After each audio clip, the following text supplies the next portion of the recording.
Romeo and Juliet is one of William Shakespeare's most famous plays, a timeless tragedy of love and conflict set in the Italian city of Verona. The story unfolds over the course of just a few days, creating an intense and dramatic narrative that has captivated audiences for centuries. The play begins with a street brawl between the servants of two powerful families, the Capulets and the Montagues, who are sworn enemies. This public disturbance draws the attention of Prince Aeschylus, Verona's ruler, who declares that further outbreaks of violence will be punished by death. The feud between the families is deeply rooted, but its cause remains unexplained, emphasizing the senseless nature of the conflict. Amid this hostility, Romeo Montague, a young and romantic nobleman, is introduced. At the start of the play, he is infatuated with Rosaline, a woman who has sworn to remain chaste and rejects his advances. Romeo's cousin Benvolio and his friend Mercutio, a witty and imaginative young man, urge him to forget Rosaline and move on. They persuade him to attend a masked ball at the Capulet house, hoping he will find a new love.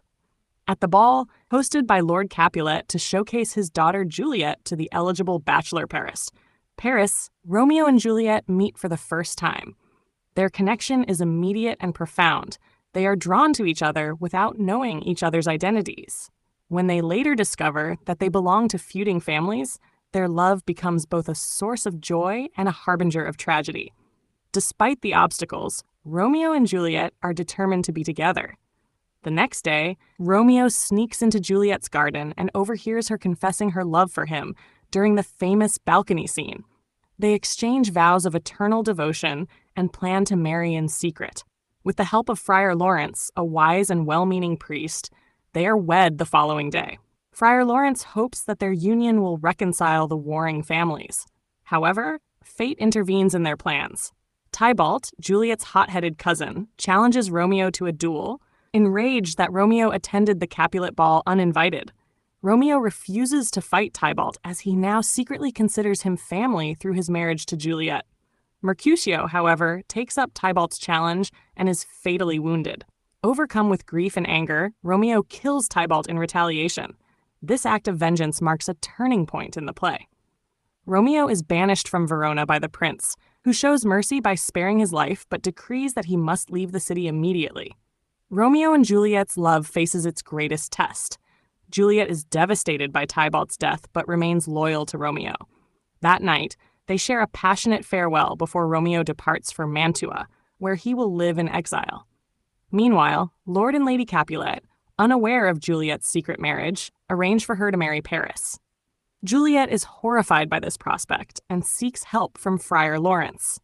The friar devises a desperate plan. Juliet will take a potion that will make her appear dead for 42 hours. During this time, she will be placed in the Capulet family tomb, and Romeo will be informed of the plan so he can rescue her when she awakens. Juliet agrees and takes the potion the night before her wedding to Paris.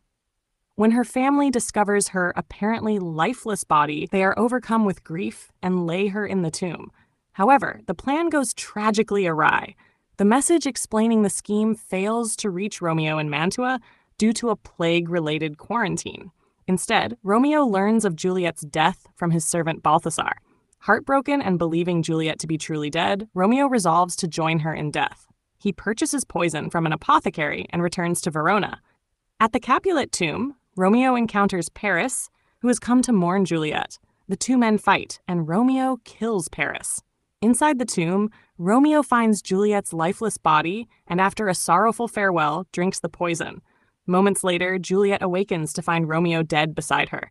Grief-stricken, she refuses to leave with Friar Lawrence, who has come too late to prevent the tragedy. Instead, she takes Romeo's dagger and ends her own life. The deaths of Romeo and Juliet finally bring the feud between the Montagues and Capulets to an end. The two families, united in their shared sorrow, vow to honor the memory of their children by building golden statues in their likenesses. The prince laments the senseless loss of life and declares that never was a story of more woe than this of Juliet and her Romeo.